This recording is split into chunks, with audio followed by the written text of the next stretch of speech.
El Señor bendiga a todos. Bienvenidos una vez más al espacio del estudio bíblico. En esta hora estaremos abordando un tema que nos involucra a todos. De todos estamos inmersos en esto y que tiene unas consecuencias que a veces nosotros no logramos dimensionar. Entonces, para introducir el estudio de hoy, como siempre, y es que no podemos hacerlo, no podemos ir adelante sin primero suplicar que el Espíritu Santo nos acompañe para poder entender lo que Él ha querido enseñarnos en su palabra. Oramos. Bondadoso Padre que estás en el cielo, alabamos y bendecimos tu nombre. Damos gracias por la Santa Biblia, en la cual tú nos has marcado el camino en el que debemos andar.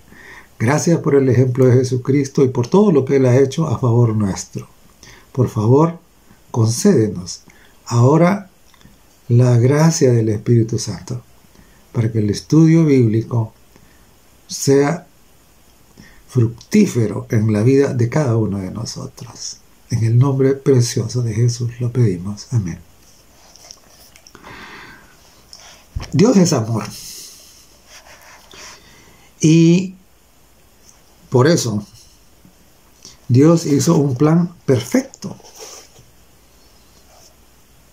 para la vida de la humanidad. Cuando creó a Adán y Eva, los creó santos, obedientes. Y es que solamente cuando se vive sin pecado se puede ser verdaderamente feliz, como era el plan de Dios. Ese era el objetivo. Dios no nos creó para ser miserables, no nos creó para vivir en un mundo de dolor. No nos creó para eso. Nos creó para que fuésemos dichosos, para que fuésemos felices, para que nunca muriéramos. Para eso nos creó. Entonces el plan de Dios, plan perfecto, que tiene en su base el hecho de que Dios es amor. Ahora, el querubín rebelde se encargó de estorbar el plan de Dios. Y claro, él intentó hacer fracasar estos propósitos divinos. Y este intento del querubín rebelde ya ha durado alrededor de 6.000 años. 6.000 años intentando echar por tierra el plan de Dios para la humanidad, para todas las personas. Y cuando nosotros miramos alrededor, entonces pareciera de que ha tenido éxito. Pareciera, ¿verdad? Pero su éxito no es total, es un éxito aparente. ¿Y por qué? ¿Por qué podemos decir eso? Bueno, porque siempre ha habido en este planeta algunos que no han permitido que el querubín rebelde, que conocemos mejor como por el nombre de Satanás, que quiere decir adversario, entonces no han permitido que estorbe los propósitos divinos en su vida. Les pongo un par de ejemplos. Por ejemplo, llegó un momento cuando la humanidad toda prácticamente se había corrompido, casi toda. Tanto que dice que a Dios le dolió en el corazón mirar cómo su plan había caído por tierra. Y entonces Dios dijo, no, bueno, aquí hay que hacer algo. Y claro, pero no cayó por tierra definitivamente. ¿Por qué? Porque ahí había un pequeño grupo, pequeñito, ¿verdad?, que estuvo dispuesto a rechazar las sugerencias demoníacas, ¿no? Y entonces es así como Noé y su familia sobreviven a la destrucción de las generaciones antediluvianas. Otro ejemplo que tenemos también es el caso de Sodoma, Gomorra y las ciudades vecinas. Y es increíble, ¿no? Cómo de toda esa gente que vivía en esa zona, en ese territorio, la Biblia nos dice que solamente 3 personas lograron escapar. O sea, esos 3 en ese momento no habían permitido que para sus vidas se estorbara el plan de Dios. Entonces, notemos, lo notemos o no, vivimos en medio del conflicto por el dominio de nuestra mente. Y por favor entienda esto: quien domine nuestra mente, ese será nuestro amo, ese será nuestro Señor, el que tenga el dominio de nuestra mente. Y en la epístola del apóstol San Pablo a los romanos, él deja bien claro, inspirado por el Espíritu Santo, claro, deja clarísimo que dice que somos esclavos de aquel a quien obedecemos. Ahora imagínese usted, obedecemos a Dios, entonces eso quiere decir que Dios es nuestro Señor, Él es nuestro amo, Él es nuestro Rey, si lo obedecemos. Y si no le obedecemos, y en vez de obedecer a Dios, obedecemos al querubín rebelde, ¿quién sería entonces nuestro Señor, nuestro amo, el que tiene el dominio sobre nosotros? Recuérdelo, Romanos 6:16 dice que somos esclavos de aquel a quien obedecemos. Y entonces aquí la primera pregunta de este día es: ¿a quién estamos obedeciendo? ¿Estamos obedeciendo a Dios? ¿O estamos obedeciendo otras voces? Primera pregunta, y es una pregunta altamente significativa. Entonces, Satanás introduce el pecado para tenernos bajo su dominio. Para que nosotros nos volvamos esclavos suyos, para él ser el amo de este planeta. Para eso introduce el pecado, para evitar que los propósitos de Dios para la humanidad se cumplan. Y no olvide usted que el propósito último de Dios para la humanidad es que tengamos vida eterna y que seamos dichosos, sin que nada absolutamente nuble nuestra existencia. Es el plan de Dios. No puede haber otro plan mejor que eso. Absolutamente. ¿No? Es el plan de Dios. Pero claro, el rebelde, el querubín rebelde, quiere todo lo contrario. Absolutamente todo lo contrario. Mire lo que dijo el Señor Jesucristo. En el Evangelio según San Juan, en el capítulo 10 y en el verso 10, dice que Él no vino sino ¿para qué? Dice, para robar, matar y destruir. Es decir, el objetivo de Satanás es absolutamente lo contrario de los objetivos divinos para su vida, para mi vida, para la humanidad. Imagínense usted, es el robo, porque le roba la libertad, lo convierte en esclavo. Mire, qué tristeza es encontrarnos con estas personas que han adquirido hábitos que pareciera que son invencibles, ¿no? Y dicen, no, mire, no puedo, y bueno, y es cierto, ellos solo no pueden, ¿verdad? Los ha esclavizado Satanás. Y en los evangelios encontramos varias de estos relatos que están ahí para enseñarnos de esta gente que era declaradamente endemoniada. O sea, lo que pasa es que ahora Satanás ya no necesita llegar a esos extremos. Ahora tiene el dominio de la mente y no se presenta de esa manera grotesca, ¿no? Entonces, recuerde, el robo, la muerte y la destrucción. Por eso no es extraño que usted da una mirada alrededor del planeta y ¿qué es lo que encontramos? Todos encontramos eso, ¿no? Encontramos, bueno, delincuencia, fraude, una explotación, una esclavitud increíble que uno pareciera que para estos tiempos ya no existiría, ¿no? Es triste, ¿no? Eso es lo que miramos, ¿no? Entonces, ese es el resultado del plan del enemigo. Ahora, necesitamos entonces pensar, bueno, ¿y qué es necesario para que el plan del enemigo fracase y el plan de Dios triunfe? ¿Qué se necesita, no? Y quizás otros preguntarían primero, ¿pero es que se puede hacer algo? ¿Es que es posible vencer el pecado? ¿Es que el pecado puede ser eliminado?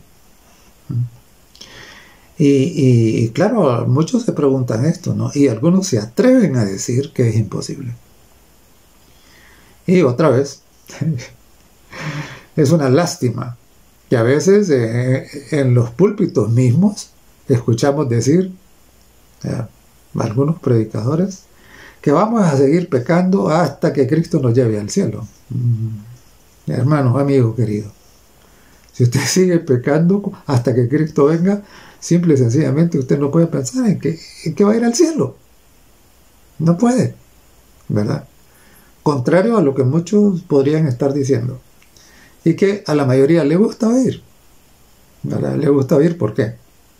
Porque eso les hace sentirse cómodos y excusarse en que el pecado no puede ser vencido, que vamos a seguir pecando aquí y que por lo tanto no hay necesidad de luchar para eliminarlo.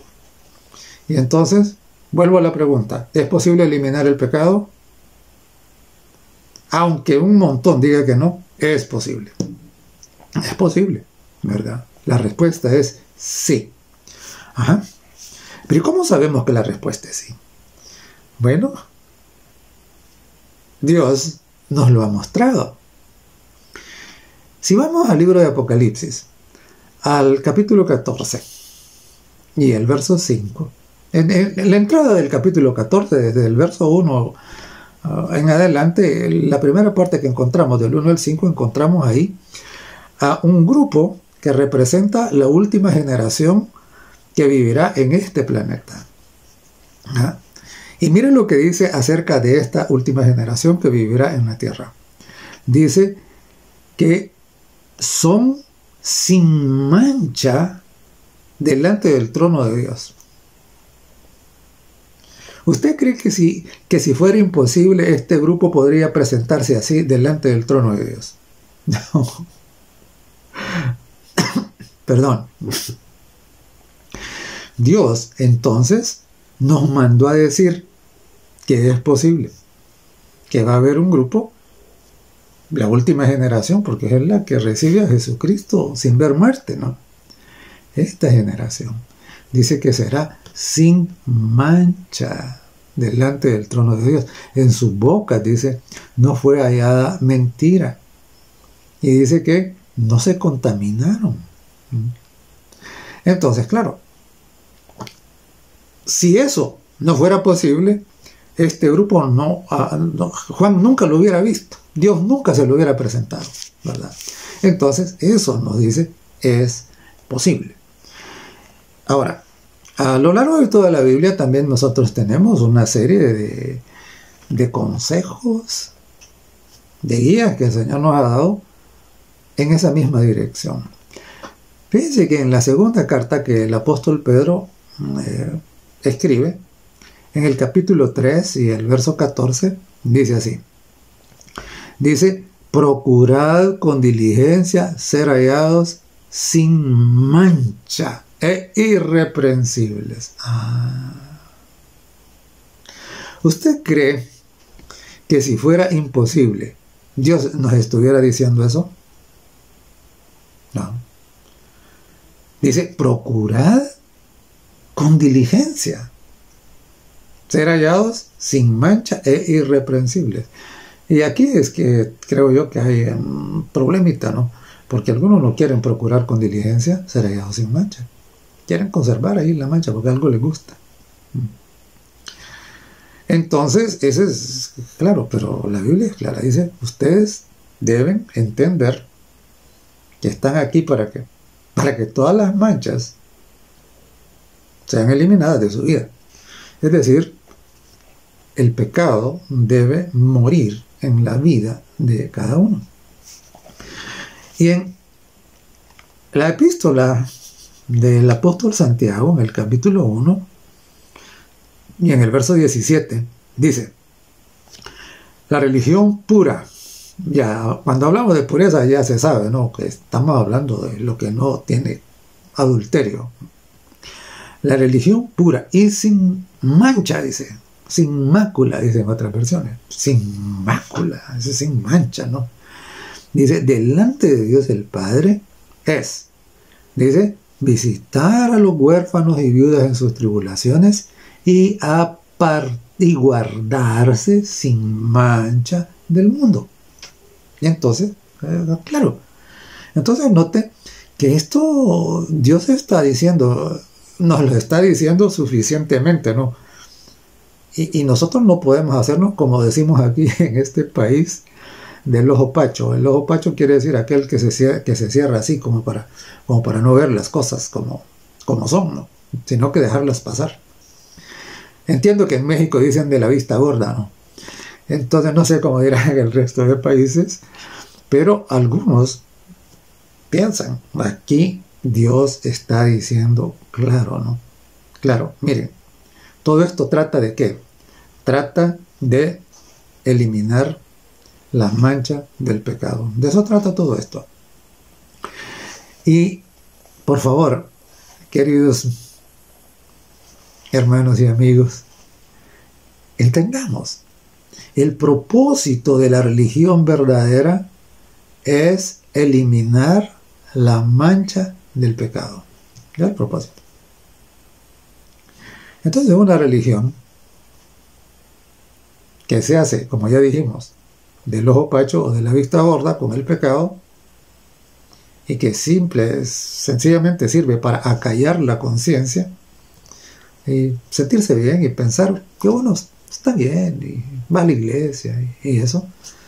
Hermano, no se trata de eso.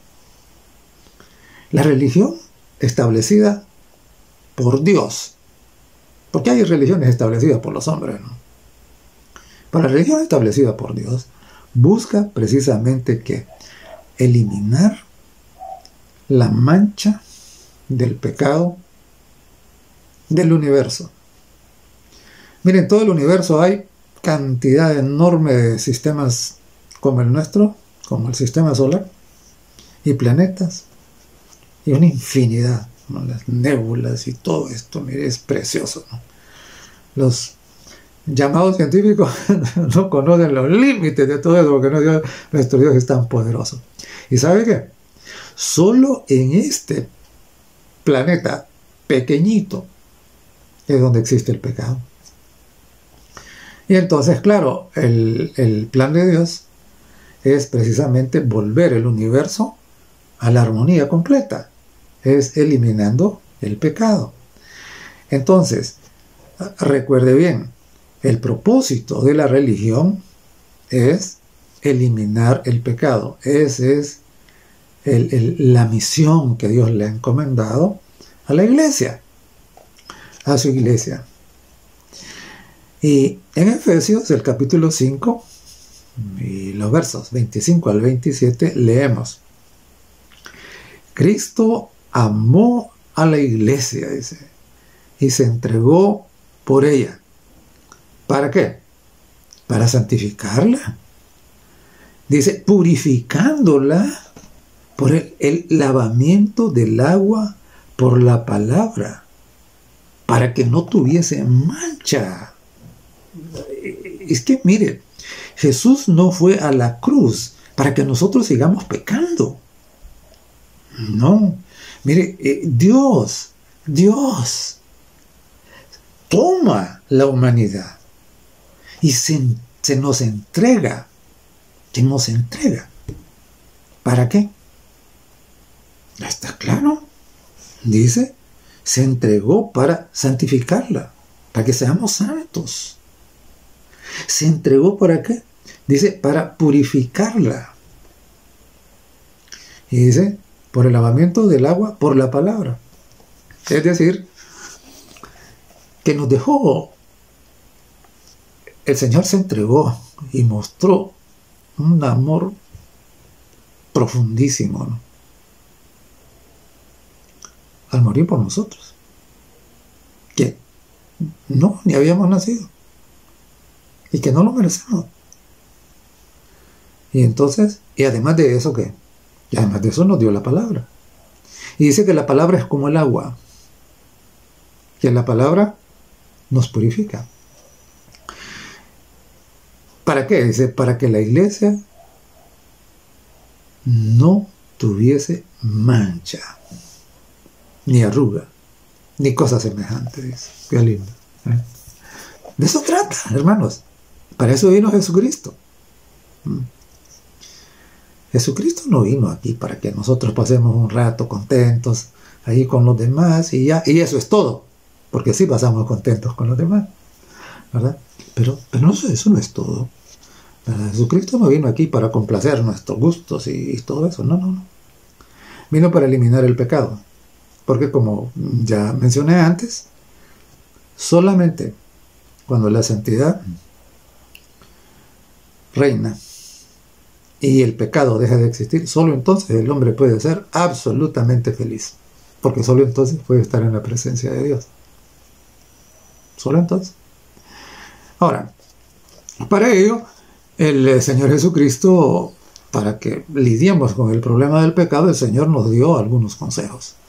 Por ejemplo, en el capítulo 26 del Evangelio de Mateo, el versículo 41, el Señor dijo así: velad y orad para que no entréis en tentación. Y él dijo que el espíritu está dispuesto, pero la carne es débil. Ahora, pensamos un poquito. ¿Qué significa velar? Velar significa no dormir. Significa estar despierto. Y, claro, estar alerta. En otras palabras, Jesús está diciendo, ustedes deben tener la actitud del centinela, ¿no? El centinela, yo no sé si ustedes sabían, pero he escuchado a algunos excombatientes que dicen que la pena porque un centinela se duerma era la muerte. Porque si el centinela se duerme, entonces todo el resto de sus compañeros combatientes los pueden matar también, ¿verdad? Y el centinela se duerme. Entonces, el Señor Jesús nos está diciendo acá que nosotros debemos de tener la actitud de un centinela, es decir, de alguien que permanece alerta, que no se duerme, que no se distrae. A mí me hace gracia porque a veces he visto a algunos agentes de la vigilancia de algunos edificios, de algunas oficinas, de algunos negocios, y el vigilante está mirando el teléfono, no está mirando otra cosa, ¿no? Pues debe parecer que está vigilando su teléfono. Esa no es la actitud correcta, por supuesto, ¿no? No está velando, está distraído. Y entonces Jesús dijo, no, velad. Pues no solo dijo velad, sino que también dijo velad y orad. Sí. ¿Y por qué? Porque la oración es el acto por el cual nuestra mente entra en contacto con la mente de Dios. Y por medio de la cual Dios puede darnos bendición, fortaleza, gracia, poder. Mucha oración, mucho poder. Poca oración, poco poder. Ninguna oración, ningún poder.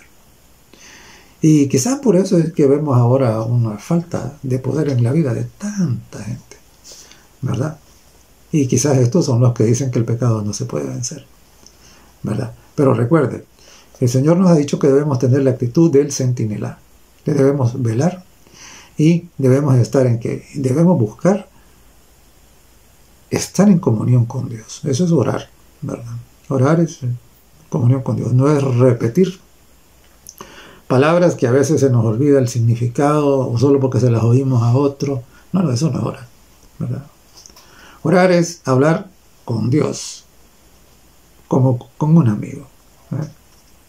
Eso es orar. Es que nuestra mente, con toda la reverencia y el respeto del caso, se humilla delante de Dios, para que su mente sea proyectada hacia nosotros. Qué lindo. Y entonces, es interesante porque Jesús nos dijo que deberíamos velar y orar, es de tener la actitud del centinela. Pero, el querubín tiene sus estrategias. Y ahora hace lo mismo que hizo hace miles de años. ¿Y qué es esto? En Éxodo, en el libro de Éxodo nosotros encontramos ese duelo entre los representantes de Dios, que eran Moisés, Aarón, los ancianos que les acompañaban, y Faraón y su corte, que eran los representantes del querubín rebelde. Y entonces ocurre de que van y hablan con él y le dicen, mire, necesitamos salir para celebrar la fiesta del Señor, ¿verdad? De nuestro Dios. Y entonces le dice no. Y en Éxodo, en el capítulo 5 y el verso 9, Faraón, después de que les ha dicho, miren, yo desconozco ese Dios de ustedes no existe, y supongo que él estaba pensando, no, perdón, estaba pensando que si ese Dios de ustedes no sirve, si no, nosotros seríamos esclavos de ustedes, pero ustedes son nuestros esclavos. Es muy probable. Y entonces viene Faraón y le da esta orden a los capataces, ¿no? A los cuadrilleros, dice. Le dio esta orden. Agrávese la servidumbre sobre ellos, para que se ocupen de ella y no atiendan las palabras que él llamó mentirosas. En realidad el mentiroso era él, ¿verdad? Eran palabras verdaderas, porque eran palabras que venían de Dios. Pero él dice, no, mire, esto, póngale más trabajo, para que estén tan ocupados que su atención esté focalizada en eso, y así no tengan tiempo para estar pensando en ir y adorar a ese Dios que ellos dicen, ¿verdad? Y eso es lo mismo que hace hoy, totalmente. Fíjense que la estrategia diabólica es mantener a la gente tan ocupada como sea posible, que no le quede un minuto vacío en el que pueda pensar en su conciencia, en el que pueda pensar en su situación, en que pueda pensar en el juicio venidero, en que pueda pensar en su destino eterno. Satanás le ocupa toda la agenda. ¿Para qué? Para que usted no piense en eso, para que el mundo no piense en eso. Y entonces, ¿qué? Mantiene a la gente ocupada hasta la coronilla con cosas. Y cosas como ¿qué? Trabajo, por ejemplo. Trabajo. Es bien común que cuando decimos a veces a la gente, mire, lo invito para que venga a escuchar la palabra, ay, fíjese que no tengo tiempo, ¿no? ¿Sí? Entonces les mantiene ocupada con trabajo, por ejemplo. A otros los tiene topados con ¿qué? Con actividades deportivas. Allá andan para arriba y para abajo, sin tiempo para Dios. ¿Por qué? Porque el querubín los tiene ocupados con los diferentes deportes, ¿verdad? Otros con ¿qué? Bueno, con sus negocios, ¿no? Y quizás lo más frecuente es la diversión misma. Mire, antes había que ir al cine, ahora el cine ha ido a su casa, vive con usted. Y entonces, claro, ya la familia no habla, ya la familia no toca estos temas, sino que la familia lo que hace es que calla. ¿Por qué? Porque está siendo instruida por el enemigo a través de la pantalla. Entretenidos. De tal manera que usted no tenga tiempo para pensar en Dios, para que usted no se dé cuenta que usted es un pecador que va rumbo a la muerte y a la perdición, para que usted no despierte a esa realidad. Entretenidos, ¿verdad? a otros que, bueno, con sus aventuras de todo tipo, ¿no? Aventuras románticas o sexuales, con sus vicios, etcétera. Hay quien vive estudiando toda la vida, saca un título, de ahí quiere otro, y de ahí quiere otro, y de ahí quiere otro, y el diablo le sigue abriendo más oportunidades y todo. Yo no digo que no hay que estudiar, ¿cómo no? Hay que estudiar, ¿verdad? Pero usted no debe permitir que el estudio le robe todo el tiempo de tal manera que no le quede tiempo para Dios. No debe permitir eso. ¿Por qué? Porque esa es la estrategia del enemigo. Por eso dijo él, Faraón, Faraón era el representante de él en ese tiempo, ¿verdad? Dijo, agrávese la servidumbre sobre ellos. ¿Para qué? Para que se ocupen en esa servidumbre y no tengan tiempo de estar pensando en eso que les dicen. Sí, sí. Ahora, en el libro de Efesios, en el capítulo 6, bueno, siguen los consejos del cielo, ¿no? Porque este es un combate mortal. Es un combate mortal. Siguen los consejos del cielo. Y entonces en Efesios, el capítulo 6, y en los versos 11 al 13, dice lo siguiente. Miren lo que dice. Vestidos de toda la armadura de Dios, para que podáis estar firmes contra las acechanzas del diablo. Porque no tenemos lucha contra sangre y carne, sino contra principados, contra potestades, contra los gobernadores de las tinieblas, contra de este siglo, de este mundo, contra las huestes espirituales de maldad en las regiones celestes. Por tanto, dice, tomad la armadura de Dios, para que podáis resistir en el día malo y habiendo acabado todo, estar firmes. Entonces note que en el verso 11 dijo, vestíos de toda la armadura de Dios. Y en el verso 13 dice, por tanto, tomad la armadura de Dios. Y entonces pensemos un momento, hermanos queridos y amigos, pensemos un momento en esto de la armadura. Primero, ¿quiénes visten armadura? La armadura no la viste un civil, la viste un soldado, ¿verdad? Entonces el Señor está utilizando acá, el Espíritu Santo por medio del apóstol Pablo está utilizando una figura, ¿no? Una metáfora, la metáfora de la milicia, la metáfora de la vida militar.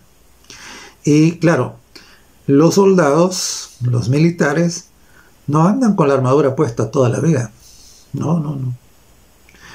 Mire, a veces vemos en las noticias, ¿no? Y cuando los soldados modernos ahora se bajan de los helicópteros o se bajan de los aviones o se bajan de los camiones que los llevan, uno los mira ahí que van con su casco, y los cascos ahora con cámaras y con antenas y con medios de comunicación sofisticados, y con unas mochilas enormes y con cosas por todos lados pegadas al cuerpo.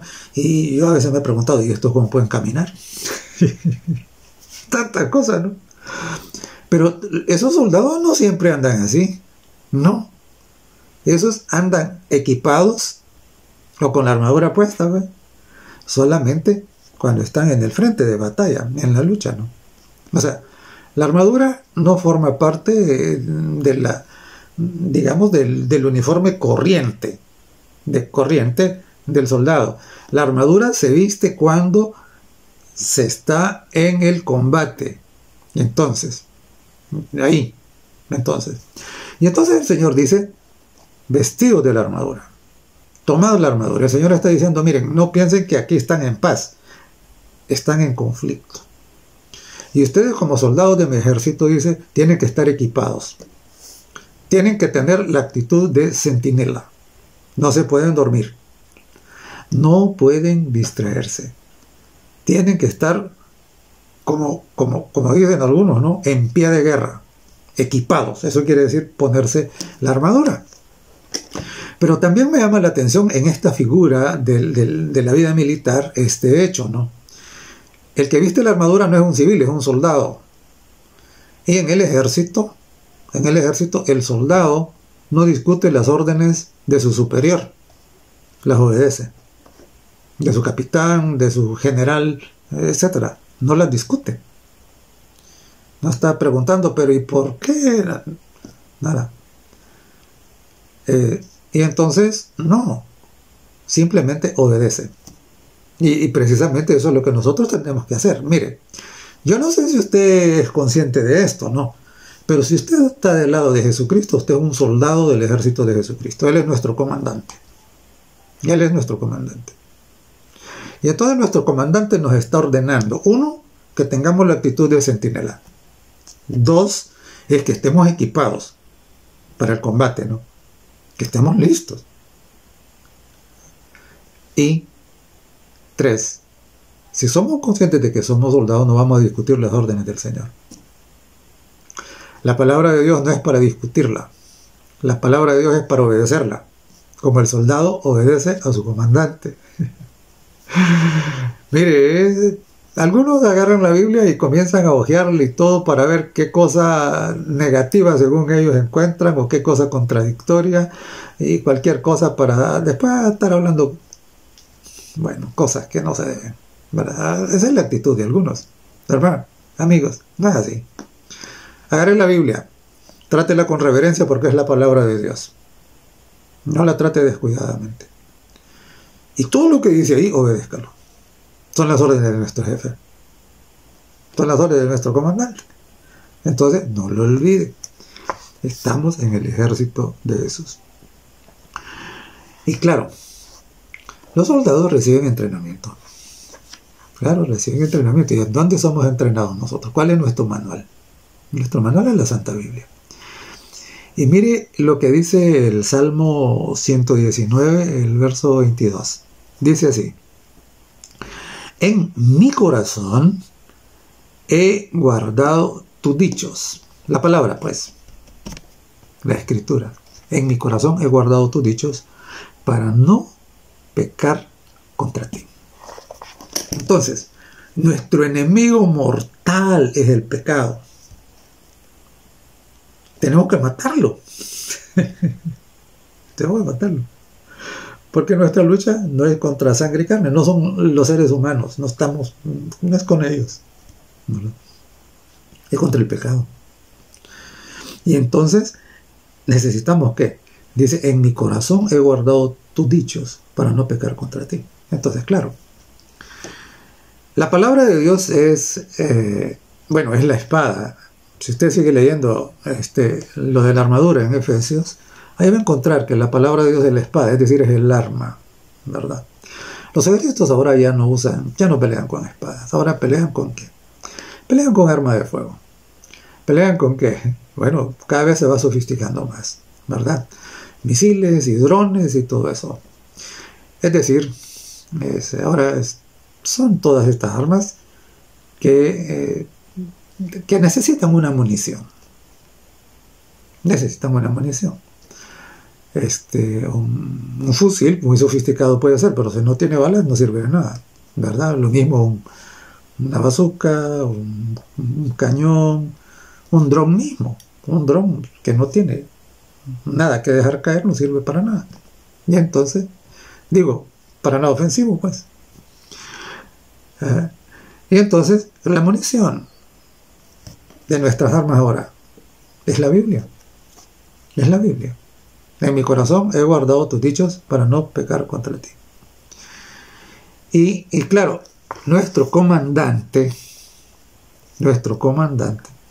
en ese duelo cara a cara con el comandante de los que están al otro lado, ¿no? En el desierto, que nos es relatada en Mateo el capítulo 4, cuando se encuentran, nuestro comandante nos enseña cómo debemos disparar para derrotar al enemigo. Fíjense que en los versos, estoy en el capítulo 4 de Mateo, ¿no? Mateo 4, los versos 4, la primera tentación, es la respuesta de Jesús a la primera tentación. En el verso 7 tenemos la respuesta de Jesús a la segunda tentación. Y en el verso 10 tenemos la respuesta de Jesús a la tercera tentación. Y en todas Jesús le disparó así: escrito está. Esa es la munición. Escrito está. Ahora es interesante porque en el tiempo de Jesús no existían estas Biblias que tenemos ahora. Mire, nosotros somos afortunados. ¿Por qué? Porque tenemos Biblias de todos los tamaños, pequeñitas, y tenemos Biblias digitales que podemos tener en los teléfonos. Usted puede tener una docena de Biblias en el mismo teléfono. Y entonces, y claro, es tan fácil ahora.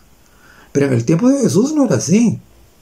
En el tiempo de Jesús eran unos cosas de madera donde se enrollaban los rollos en donde estaban las escrituras.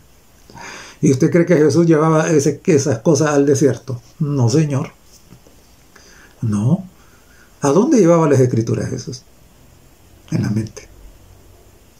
En el corazón. Eso es lo que dice el Salmo. En mi corazón he guardado tus dichos para no pecar contra ti. Entonces, cuando el enemigo de la tentación, para hacerlo caer en el pecado, para que usted caiga bajo el dominio del pecado y de Satanás, le aparece, entonces usted lo que tiene que hacer es que dispararle: escrito está. ¿Sí? Eso es lo que hizo el Señor. Entonces digo: escrito está. Escrito está. Escrito está. Eso es lo que tenemos que hacer nosotros. Aquí no vale ningún argumento de ninguna persona. No importa quién es, ni dónde viva, ni el título que tenga. Eso no importa. Lo que importa es lo que Dios dijo. Escrito está, ¿verdad?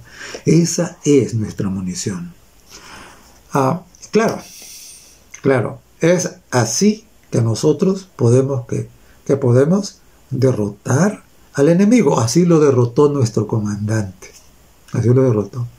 Teniendo la actitud de centinela, estando equipados y listos para el combate, siempre vistiendo la armadura, es decir, siempre vigilantes, siempre preparados, y ¿cómo? Y con abundante munición. Es decir, escrito está en la cabeza. Tome tiempo para estudiar la Biblia, tome tiempo para memorizar la Biblia. Entonces, claro, ahora, esos son los que quieren eliminar al enemigo. Desafortunadamente, ¿qué? Hay algunos que no lo quieren eliminar. Y entonces comienzan a inventar excusas para no luchar con él. Como por ejemplo decir: es imposible vencerlo. Obviamente, si no se desea abandonar el pecado, nada va a ser efectivo.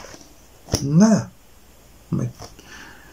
Si usted, en vez de destruir a ese enemigo mortal, ojo, entiéndalo, es un enemigo mortal, porque le va a causar la muerte. Es un enemigo mortal el pecado. Si usted no lo quiere destruir, y en vez de destruirlo, usted va a comenzar a acariciarlo, y a cuidarlo, y a alimentarlo, entonces, ¿usted que lo va a poder vencer? Y a lo mejor esta es la situación de muchos que ahora se atreven a decir que el pecado no se puede vencer. Ahora, imagínense usted, el pecado no se puede vencer, dice, pero la Biblia me dice que sí, ya vimos, ¿no? Y en Filipenses, el capítulo 4 y el verso 13 está ese texto famosísimo, ¿no? Que dice: todo lo puedo en Cristo que me fortalece. Claro. Todo lo puedo. ¿Y qué es todo? Pues todo es todo. Y ahí va incluida la victoria sobre el pecado, ¿verdad? Todo lo puedo en Cristo que me fortalece. Entonces el secreto está en eso. El secreto está en mantenerse unido con el comandante y seguir los consejos del comandante.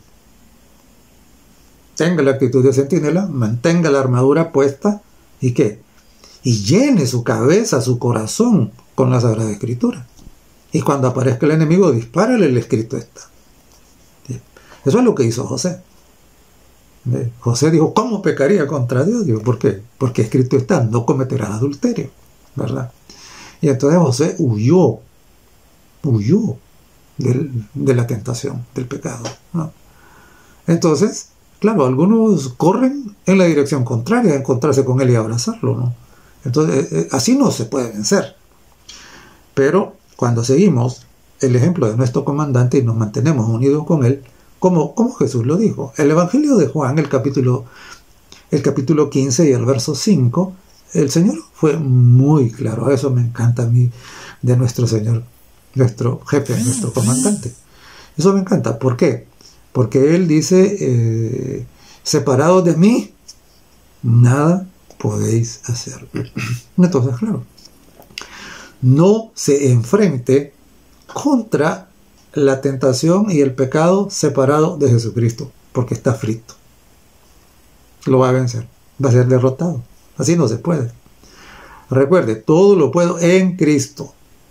En Cristo, es con Él, es tomado de la mano con Él, es dependiendo de Él, es siguiendo las órdenes de Él. Así es como se vence el pecado, ¿verdad? Todo lo puedo, separado de mí, nada podéis hacer. Entonces, entendamos que el pecado no es una obligación. Usted no está obligado a pecar. Yo tampoco. Nadie está obligado a pecar. Y nadie nos puede obligar a pecar. Y cuando recuerdo el relato de Eva, por ejemplo, fíjese que la serpiente, que había venido precisamente para estorbar el plan de Dios para esta pobre gente, la serpiente no agarró el fruto y se le enrolló a Eva y le abrió la boca a la fuerza y le metió la fruta en la boca. No. Fue Eva la que voluntariamente alargó la mano. ¿Para qué? Para traer el fruto y metérselo en la boca. Y queridos, eso es lo mismo ahora. Nosotros pecamos porque decidimos pecar. Así de simple. El pecado es una opción, es nuestra decisión. Entonces, claro, nadie puede obligarnos a pecar. Pecamos porque queremos. Así de simple, ¿verdad? Entonces, si no queremos pecar, no vamos a pecar. Y puede ser que esto se convierta en una lucha feroz en nosotros. ¿Y por qué digo esto? Fíjense que en Hebreos dice, en el capítulo 12 y el verso 4, dice, aún no habéis resistido hasta la sangre, dice, combatiendo el pecado. Claro, a alguien la lucha contra el pecado le puede parecer feroz, o sea, la tentación la puede sentir fuerte, ¿verdad? Pero ¿qué? Pero aquí lo que dice es que debemos de combatir ¿hasta dónde? Dice, hasta la sangre contra el pecado. Y esto es lo que hizo el Señor Jesucristo en el Getsemaní. Sí, precisamente como ser humano, lo que venía, ¿no? Toda la tortura, el juicio injusto, la burla, la crucifixión, los latigazos y todo, eso no era ninguna cosa fácil, ¿verdad? Y la humanidad de Jesús se resistía a eso. Y Satanás llegaba y le decía, ¿para qué te vas a complicar la vida? Solo postrate, yo te voy a dar el reino. No viniste a tomar posesión del reino, pues, de todo lo que hay, de todos los reinos del mundo. Está fácil, solo adórame a mí y ya. Imagínese usted. Entonces, una manera fácil de hacerlo. Pero ¿qué habría significado que Jesús escogiera la manera fácil? Lo que habría significado es que Jesús se hubiera puesto bajo el dominio de Satanás. Es decir, no. Y al hacerlo, no solo él estaría perdido, sino todos nosotros, porque nos quedaríamos sin Salvador. Pero no. Jesús combatió hasta la sangre. Nos dice la Sagrada Escritura que de su frente el sudor era como sangre, combatiendo contra el pecado. Entonces, eso mismo es lo que nosotros tenemos que hacer, estar dispuestos a combatir hasta lo último para eliminar a nuestro amigo mortal. Y tenemos nosotros consejos que nos ha dado el Señor. Oiga por ejemplo, no otros consejos más de los que ya hemos comentado. Oiga esto, por ejemplo. 1 Corintios capítulo 10 y el verso 13. Dice: no os ha venido alguna tentación que no sea humana. Pero fiel es Dios, que no os dejará ser tentados más de lo que podés resistir. Entonces, si Dios permite que nos venga una tentación, es porque la podemos resistir. Eso es lo que dice aquí. También dice: sino que dará juntamente con la tentación la salida para que podáis soportar. Entonces note, el texto dice, hay dos palabras aquí que son claves, son resistir y soportar. Y dice que Dios no va a permitir una tentación que nosotros no podamos vencer con su ayuda. Y así dice, ¿verdad? Y que junto con la tentación nosotros vamos a encontrar en Él la salida. Entonces, no hay excusa. No hay excusa. Nadie puede decir: no, mire, que la tentación era demasiado para mí. No. Aquí dice que esa tentación demasiado para mí no existe, porque Dios no la permite. Dice: no os dejará ser tentado más de lo que podéis soportar. Si el Señor permite que esa tentación no llegue, es porque Él sabe que la podemos soportar. Si queremos. Si estamos dispuestos a luchar hasta la sangre. Entonces, recuerde, usted y yo nos preparamos para resistir la tentación y eliminar el enemigo ese mortal que es el pecado todos los días. Todos los días. Porque todos los días viene. Todos los días aparece. Este es un combate constante. Y todos los días necesitamos nosotros que estar metiendo la escritura en nuestra cabeza. Todos los días, todos los días, todos los días, todos los días. Y evitar recoger los dardos del enemigo, ¿verdad? Leyendo, mirando, oyendo cosas que en vez de acercarnos a Dios, nos alejen de Dios. Finalmente, dos cositas.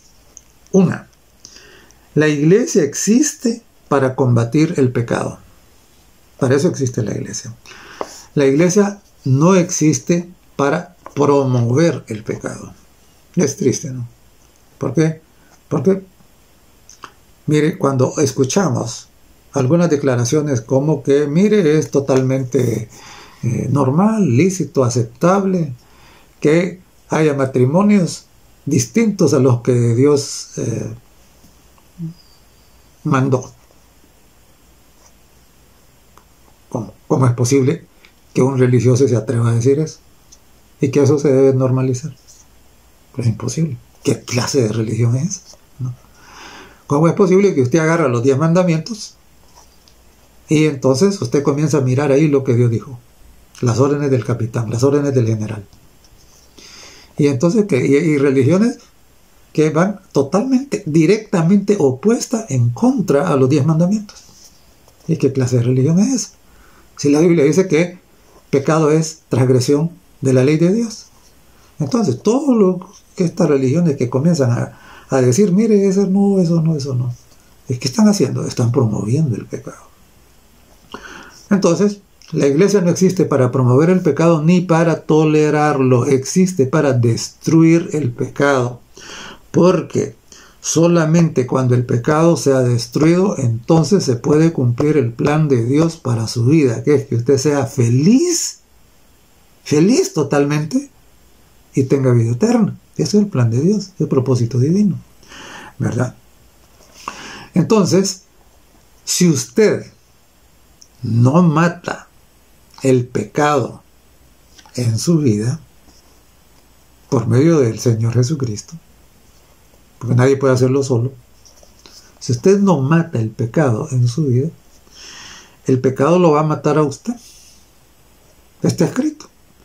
En Romanos, el capítulo 6 y el verso 23 dice: la paga del pecado es muerte. Es que es mortal. He oído decir por ahí a los muchachos que hay un juego de video que se llama Combate Mortal. No sé de qué trata, ni me interesa. Pero hermanos, queridos amigos, es la lucha contra el pecado el verdadero combate mortal. Porque, como ya dije,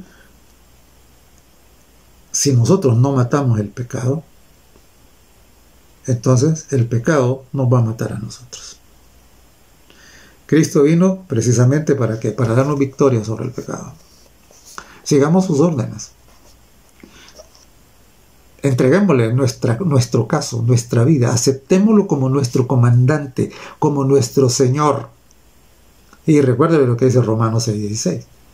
Nosotros, dice, somos esclavos de aquel a quien obedecemos.